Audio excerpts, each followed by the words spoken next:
Continuing with the implicit equation, 4y squared minus x squared plus 2x equals 2, and the derivative dy dx that we found to be x minus 1 all over 4y, we can also answer conceptual questions like what points would give us horizontal tangent line. We've talked about horizontal tangent line when we're just talking about functions, f of x equals a function in terms of x. We thought that it would be important to figure out where do we have horizontal tangent lines. And we understand a horizontal tangent line is where the slope is 0. And so the thing that you need to remember here for horizontal tangent lines is that still carries over. Dy dx equals 0 is the important place that we're starting with. So then these dy dx's in general for these implicit equations have both x and y in it, and could be fractional.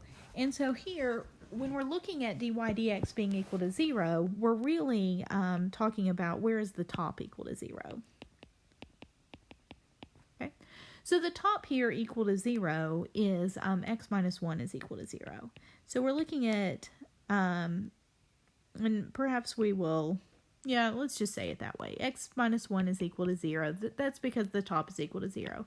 That fraction is equal to 0 precisely when the top is equal to 0. So x minus 1 equal to 0 gives us the value x equals 1. But x equals 1 is not a point. To get a point, we need an ordered pair. So given that we have x equals 1 as the condition that we have to hold on to, we are back to needing to find what y value or values go with that. And so from here on out, it's really just algebra. And so we take the x equals 1 and we plug it into our implicit equation. So we've got the 4y squared minus, and we plug in the 1 there, so 1 squared, plus 2 times 1 is equal to 2. And so we solve for y. So we've got 4y squared, we've got minus 1 plus 2 equals 2, as we do some arithmetic there. So the minus 1 plus 2 then would be the 4y squared, minus 1 plus 2 is plus 1 is equal to 2.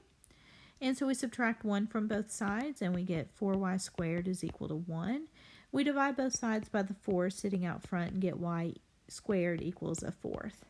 Again, when we undo the square by taking the square root of both sides, we've got to keep in mind we need plus or minus there.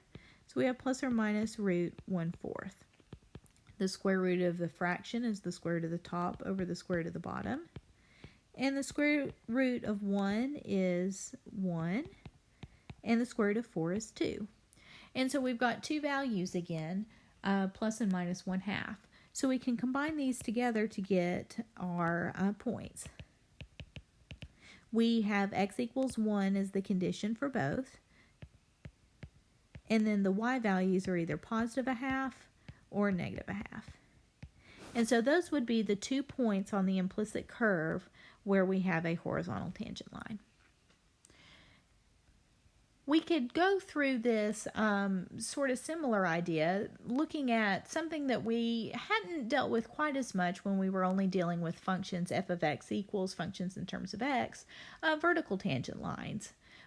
Before we have said, well, a function's not differentiable if it has a vertical tangent line. But remember, these implicit curves in general, they're not functions. They don't pass vertical line tests, and it still could be interesting to figure out what points we would have vertical tangent lines. And so when we're talking about a vertical tangent line, we're really looking at where is the derivative dy dx undefined. Maybe equals is not the right way of saying this. So where is dy dx undefined? That's what we're looking for. So dy dx is undefined when the bottom is equal to 0 for this particular dy dx that's rational. So when we're looking at the bottom equal to 0, we're looking at the condition 4y must be equal to 0.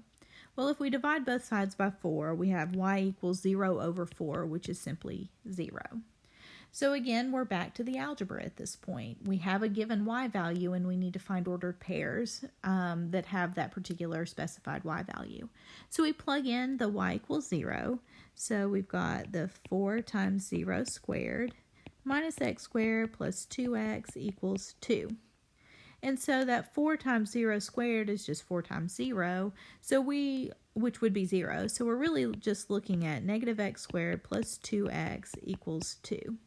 Again, we have a quadratic equation in x, and so we need to get all of our terms on one side equal to 0, and then we can either use the quadratic equation, which would always work, or we could try to factor it. So let's get all the terms to the right-hand side again. So that would be 0 equals, when we have negative x squared on the left, we need to add x squared to both sides. So we'd have positive x squared on the right. We have 2x on the left, so we need to subtract 2x from both sides. So that's what it would be on the right. And then we have the plus 2 that's already sitting there on the right. So immediately I look and I don't see how it would factor. So let's go ahead and try the quadratic equation, the quadratic formula. So we have x equals negative b, so the negative 2, plus or minus the square root of b squared, so that'd be negative 2 squared, the negative 2 being in parentheses. So b squared minus 4 times a is 1, times c, which is 2. And all of it needs to be over 4 times a is 1. So now we keep working to simplify this. Negative 2 is positive 2, plus or minus the square root of, well, the negative 2 squared is going to be negative 2 times itself, which is positive 4. And then we have minus 4 times 1 times 2. So 4 times 1 times 2 is minus 8, all over 2. And so what ends up happening is we have a negative under the square root. 4 minus 8 would be a negative 4. And we can't have that and stay in the real numbers. And so what we get here is no real solution.